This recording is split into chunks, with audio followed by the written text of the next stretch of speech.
বাবা, বাজারে যাচ্ছিস নাকি? হ্যাঁ গো বাবা, আমি বাজারে যাচ্ছি। এই তো হাতে বাজারের ব্যাগ নিয়ে দাঁড়িয়ে আছি। দৃষ্টিশক্তি কমে গেছে রে। বয়সটা তো অনেক হলো, তাই জন্যই বুঝতে পারি নাই। বাবা, আমি তো সবই জানি, সেজন্য তো আমি কিছু বলিনি। আচ্ছা, তুমি বসে বসে বিশ্রাম নাও। আমি বাজারটা চট করে আনি, হ্যাঁ? তারপর আবার মাছ ধরতে যেতে হবে তো। যা যা, তুই বাজারটা করে নিয়ে আয়। আর বাবা, পারলে আজকে একটু শাক নিয়ে আসবি, লাল শাক কেমন? বাবা, আমি পারলে এমন যে কোনো শাক নিয়ে আসবো। তবে লাল শাকের প্রচুর দাম। লাল শাক তো আমাদের দেশে হয় না। আগে পাশের দেশ থেকে আসতো। অনেক বছর হলো কিছু ঝামেলার জন্য ব্যবসায়ীগণ আমাদের দেশে আর লাল শাক বিক্রি করে না। যদিও একটু পাওয়া যায়, দাম অনেক বেশি হয়ে যায়। আচ্ছা বাবা, তুই যেটা ভালো বুঝবি সেটাই আনিস। আমি তো সব কিছুই খাওয়া দাওয়া করি। আচ্ছা বাবা, আমি বাজার করতে যাচ্ছি। তুমি যদি শুয়ে পড়ো তাহলে দরজাটা একটু দিয়ে দিও, কেমন? হ্যাঁ বাবা, আমি সব করে নেব, তুই নিশ্চিন্তে যা। আরে এসো এসো তারক কাকা, কি সবজি নেবে তুমি? আজকে সব ভালো ভালো তরতাজা সবজি। কি বলছিস? আজকে সব ভালো ভালো তরতাজা সবজি? অন্যদিন কি ভালো হয় না নাকি রে? এটা আবার কেমন কথা বলছো তুমি? আমার প্রত্যেক দিনকার জিনিস তুমি তো নিয়ে যাও। জানোই তো সব কিছু তরতাজা। তুই কথাটা এমন ভাবে বললি যেন মনে হলো যে অন্য দিনের গুলো ভালো নয়, আজকেরটাই ভালো। কি যে বলো না তুমি! আমার শাকসবজি সবসময় ভালো পাবে। একটা শাকসবজি খারাপ হয়ে গেলে আমি বিক্রি করি না। পটল কত করে দিচ্ছিস? পটল 40 টাকা কিলো, আর ঢ্যাঁড়স 45 টাকা। আগেই বলে দিলাম তোমাকে, এক্ষুনি জিজ্ঞেস করবে আবার। বাবা, এত দাম! পটল দিয়ে দে 1 কিলো, 30 টাকা দিচ্ছি। ঢেঁড়স আজকে লাগবে না। তারক কাকা, তা বললে হয় নাকি? 30 টাকা দিলে কেমন করে হবে? তুমি আমাকে অন্তত 35 টাকা দাও। না না, আমি 30 টাকা থেকে একটা টাকাও বেশি দেব না। আমাকে 1 কিলো পটল তুলে দে, 30 টাকা দিচ্ছি। তাহলে হবে না কাকু, অন্য জায়গায় পারলে নিয়ে নাও, আমি দিতে পারবো না। বাবা, তোর তো দেখছি বেশ দেমাক হয়েছে। ঠিক আছে, 35 টাকাই দিচ্ছি, দিয়ে দে। কাকা, দেমাকের কিছু নেই। আমি ব্যবসা করতে এসেছি, লস করতে আসিনি। তাও তো তোমার জন্য 5 টাকা ছাড়লাম। এই নাও ধরো, এই পটল দিয়ে দিচ্ছি আমি। ঠিক আছে ঠিক আছে, আমি একটু মজাই করছিলাম মাত্র। এনে ধর তোর টাকা।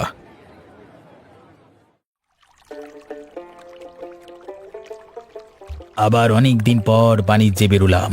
এই লাল শাক বেশ ভালো দামে বিক্রি হবে অন্য দেশে। আগেরবার বাণিজ্যেও বেশ ভালো লাভ হয়েছিল, আশা করি আগেরবারের তুলনায় আরো বেশি হবে এবারে। কারণ লাল শাকের পরিমাণও বেশি হোক হোক, এটাই তো চাই। কি হলো ব্যাপারটা? আমি তো কিছুই বুঝতে পারছি না, এত জোরে ধাক্কা কিভাবে লাগলো? এখানে তো কোনো পাহাড় বা শিলা দেখতে পাচ্ছি না। তাহলে কি কোনো বড় সামুদ্রিক জীবের সাথে ধাক্কা লেগে গেল? বড় ভাঙন নাকি? এ কি, আমাদের জাহাজটা ডুবে যাচ্ছে! আমার এত লাল শাক তো ডুবে গেল। না না, আগে নিজেকে বাঁচতে হবে। ব্যবসা বাণিজ্য বেঁচে থাকলে আবার হবে, জীবন ফিরে পাওয়া যাবে না ওরে বাবা। দাদা, সবজির দাম কেমন কি রেখেছো গো? আর শাক পাওয়া যাবে? সবজির দাম মোটামুটি আছে। পটল 40 টাকা, ঢ্যাঁড়স 45 টাকা। কি নেবে? আচ্ছা, আমাকে 500 পটল দিয়ে দাও। আর যেটা বলছিলাম, শাক পাওয়া যাবে? হ্যাঁ, কেন পাওয়া যাবে না? এই তো পালং শাক আছে। পালং শাক নেবে তো? হ্যাঁ, তাহলে আমাকে 20 টাকার মতো পালং শাক করে দাও। বাপ বেটায় খাবো, দুদিন চলে যাবে ভালোভাবে। আচ্ছা আচ্ছা, আমি দিয়ে দিচ্ছি, একটু অপেক্ষা করেন। আপনার ব্যাগে সব কিছু ভরে দিচ্ছি। এই যে আমি ধরে আছি দাদা, তুমি শুধু ভরে দাও, তবে শাকটা ভালো হবে তো? তুমি তো আমার দোকানের মাল খাও, জানো তো কেমন জিনিস বিক্রি করি, ধারণা তো হয়েছে। তাহলে তুমিই বলো না, আমার শাক কেমন হবে? আরে দাদা, তুমি ব্যাপারটাকে এত গুরুত্ব দিচ্ছ কেন? আমি তো এমনিই জিজ্ঞাসা করলাম। এই নাও, ধরো তোমার টাকা। না না, সব কিছুতেই আর কি আমি পছন্দ করি, তবে ব্যবসা বাণিজ্য নিয়ে পছন্দ করি না। আচ্ছা আচ্ছা, বুঝতে পেরেছি। তা বলছি, তুমি লাল শাক বিক্রি করছো নাকি? কত দাম যাচ্ছে তার? না ভাই, আমি লাল শাক বিক্রি করি না। আমাদের দেশে পাওয়া যায় না। নিতে গেলে আমাকে বলতে পারো, বেশি টাকা দিয়ে আমি অর্ডার দিয়ে আনিয়ে দেবো। এমনিতে আসবে না, অনেক বেশি টাকা দিতে হবে। না না, আমরা আবার ওসব খেতে পারি নাকি? আমি তো শুধু জিজ্ঞেস করছি তোমাকে। আচ্ছা ঠিক আছে, এখন আমি আসি, হ্যাঁ?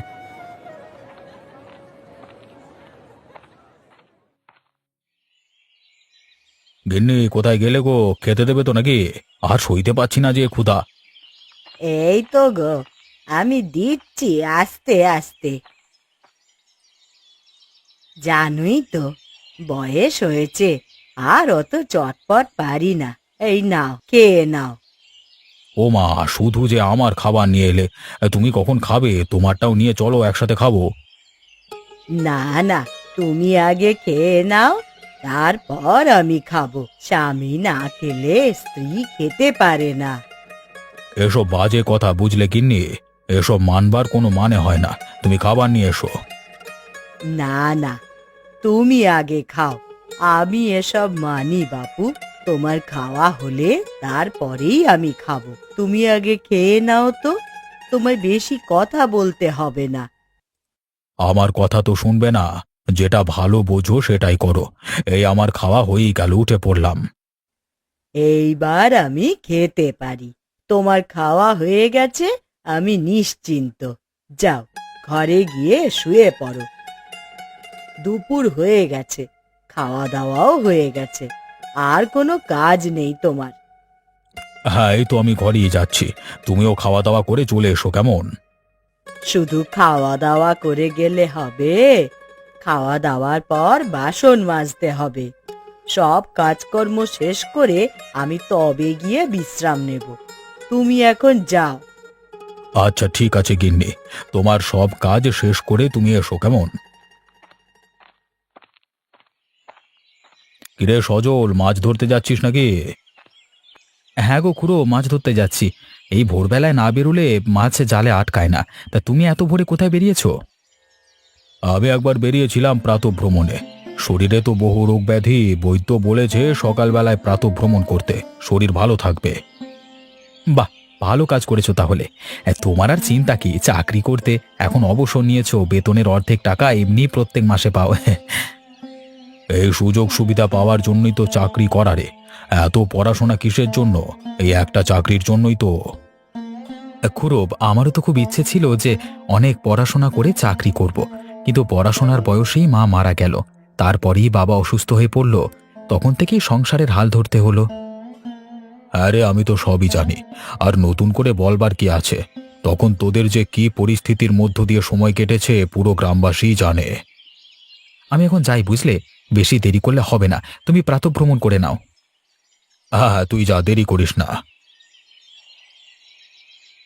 আজকে দেরি হয়ে গেল, খুড়োর সাথে কথা বলতে বলতে অনেকটাই দেরি হয়ে গেল। তাড়াতাড়ি কাজ করতে হবে। আরে আরেকটু দূরে একটা নৌকা দেখতে পাচ্ছি, তবে মাঝি কোথায়? যাই আরেকটু এগিয়ে গিয়ে দেখি, মাঝি আবার বিপদে পড়ল না তো?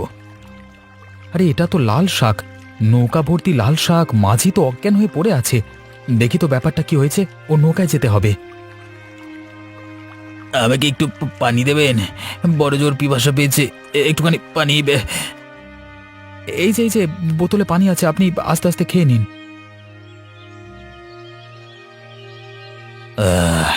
এখন অনেকটা স্বস্তি লাগছে। আপনি ঠিক সময় এসেছেন, না হলে আমি হয়তো মরিয়ে যেতাম। আপনি খেয়ে কোত্থেকে এসেছেন? আচ্ছা, এসব পরে বলবেন, আপনি আগে আমার সাথে গ্রামে চলুন, আমাদের আপনার বিশ্রামের দরকার আছে। চলুন, আমি নিয়ে যাচ্ছি। আপনার নৌকাটা আমার নৌকার এই পেছনে বেঁধে নিচ্ছি। চলুন চলুন চলুন চলুন চলুন।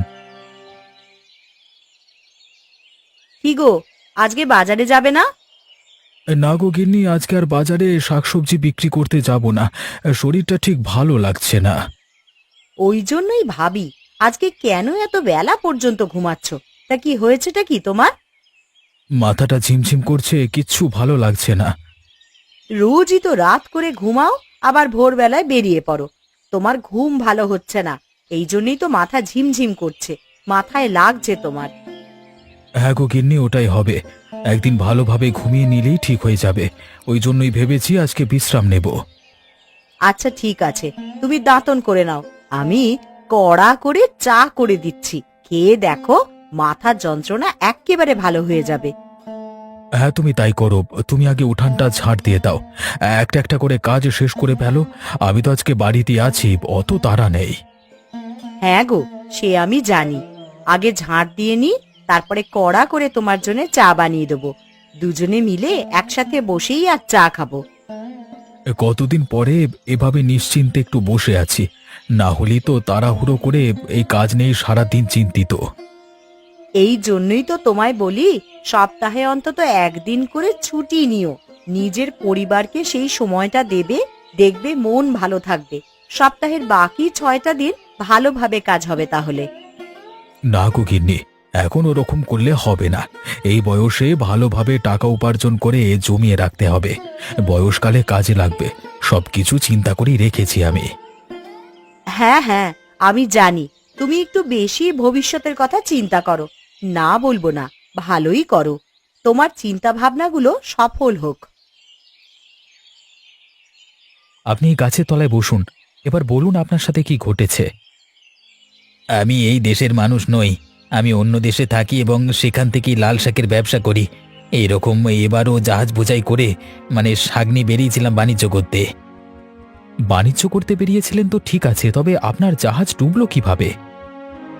দুদিন আগেকার কথা, হঠাৎই আমাদের জাহাজে কোনো একটা বড় প্রাণী ধাক্কা মারে। ঠিক তখনই জাহাজের নিচ দিয়ে পানি ঢুকতে শুরু করে এবং আমাদের জাহাজ ডুবে যায়। আপনি তাহলে দুদিন থেকে সমুদ্রে এদিক ওদিক করছেন, তবে কুল কিনারা খুঁজে পাচ্ছেন না? হ্যাঁ, আমি তো নৌকা চালাতেও জানি না। নিজেকে বাঁচানোর জন্য জাহাজে থাকা নৌকায় চেপে বিচ্ছিন্ন হয়ে গেছি, নাহলে আমিও মারা পড়তাম। বুঝলাম, আপনি নৌকা চালাতে জানেন না আর যতটা পেরেছেন লাল শাক বোঝাই করে নিয়েছেন।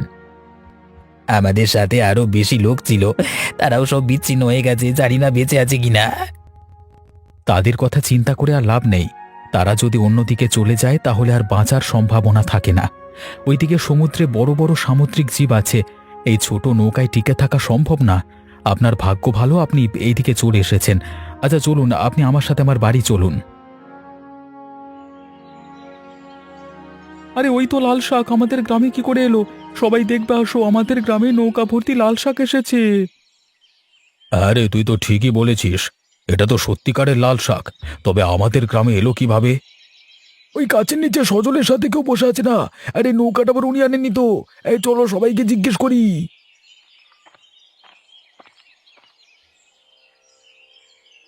সজল, এই লাল নৌকা কোত্থেকে এসেছে তুই জানিস? হ্যাঁ, আমি জানি কোথা থেকে এসেছে। এই যে মলয়বাবুর নৌকা, ইনি একজন বিদেশি ব্যবসায়ী, ব্যবসা করতে যাচ্ছিলেন লাল শাক নিয়ে। ওনার জাহাজ ডুবে গেছে। ওই জন্যই এইদিকে আমাদের গ্রামেও তো লাল শাক দিতে পারেন, তা আপনারা দেন না কেন? এই তোমরা এখন চুপ করো তো। ওনার এখন অবস্থা ভালো নয়, আর তোমরা প্রশ্নের উপর প্রশ্ন করে যাচ্ছ। আমি আপনাদের সবকিছু বলবো, আমাকে একটু সময় দিন। এখন আমি ভালোভাবে কথা বলতে পারছি না। ঠিক আছে ঠিক আছে, আপনি বিশ্রাম করুন, কোনো অসুবিধে নেই। আমরা পরে আপনার সাথে কথা বলবো।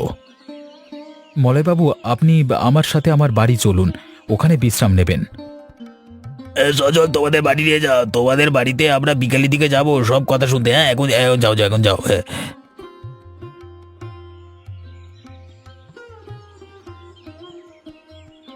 কি গো, আজকে রান্নাটা কেমন হয়েছে? খুব হালকার উপর দিয়ে রান্না করেছি। হ্যাঁ, ভালোই করেছো।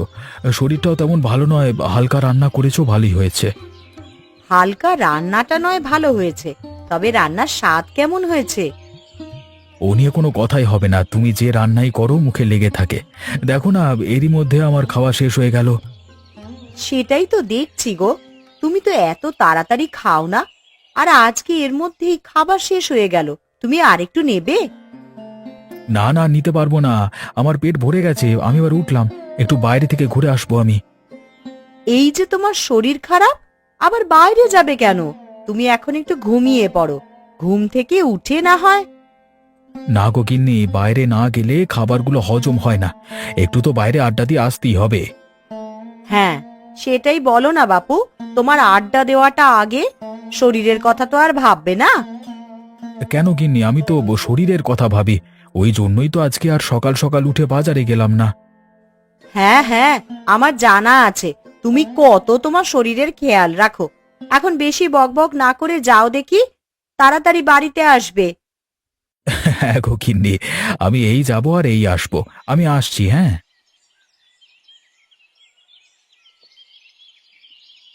মলয়বাবু, খাওয়া দাওয়া কেমন লাগলো? আমরা বেশি ধনী নই, তাই বেশি কিছু করতে পারলাম না। তার কোনো দরকার নেই দাদা, আপনি যে আমার জীবন বাঁচিয়েছেন এটাই অনেক। তারপর আবার এত সাহায্য করেছেন। একজন মানুষ হয়ে আরেকজন মানুষের জীবন বাঁচানো তো একটা মানুষের কর্তব্য। এটা তো মনুষ্যত্ববোধ। এই মনুষ্যত্ববোধ এখন আর মানুষের মধ্যে নেই, কিন্তু আপনাদের সকলকে দেখে খুব ভালো লাগলো। মলয়বাবু, আপনার এই লাল শাক আমার বাড়ির দাওয়াতেই রেখে দিয়েছি, কেমন? ওগুলো আমার আর প্রয়োজন নেই। আমার জীবন রক্ষা হয়েছে, এটাই অনেক। এটা আমি এই গ্রামকেই দিয়ে যাব, তোমরা সকলে ভাগ করে নেবে। আর বাবা সজল, খাওয়া দাওয়া তো হয়ে গেছে, এখন আর বিশ্রাম করে নে না একটুখানি। আর ওই বাবুটাকেও বল একটু ঘুমিয়ে নিতে। এই দুপুরবেলায় আপনারা ঘুমান? হ্যাঁ, আমাদের এখানে তো এরকমই, মানে দুপুরবেলায় খাওয়া দাওয়ার পর সবাই একবারটি ঘুমিয়ে নেয়, তাহলে শরীর একদম চাঙ্গা থাকবে বিকেলে। কেন আপনাদের ওখানে মানে? না না, আমাদের ওখানে এরকম ভাবে মানে খাওয়ার পর ঘুমায় না কেউ।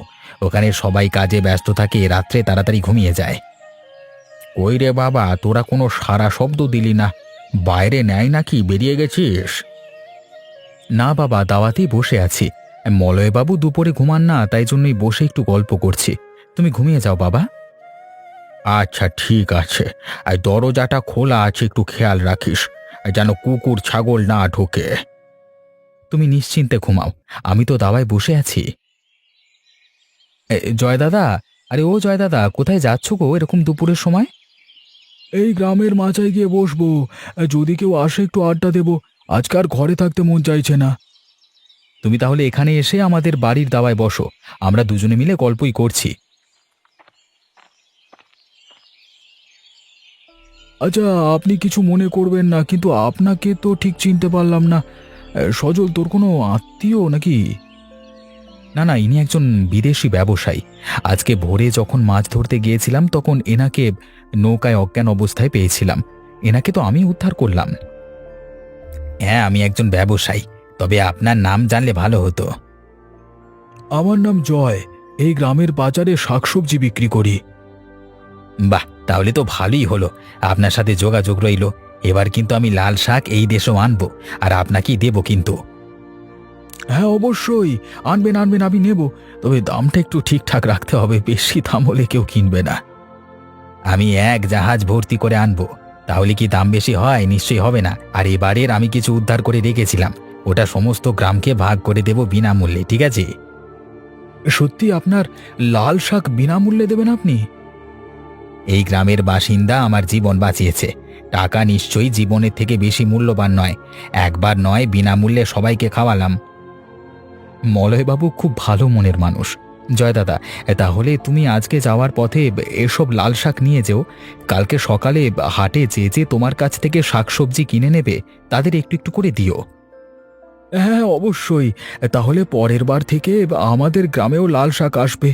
অনেক বছর পর আবার আমাদের গ্রাম লাল শাকের স্বাদ পাবে। আমার ভেবেই আনন্দ হচ্ছে। আর ভাবতে হবে না, এবার সত্যি সত্যি এটা ঘটবে। তোমরা শুধু আমাদের সাহায্য করো, তাহলেই হবে। আমাদের যারা সাহায্য করে আমরা তাদের জীবন দিয়ে হলেও সাহায্য করি, এই নিয়ে আপনি নিশ্চিন্তে থাকুন। মনুষ্যত্ববোধটুকু আমাদের গ্রামের অশিক্ষিত মানুষদের একটু হলেও আছে।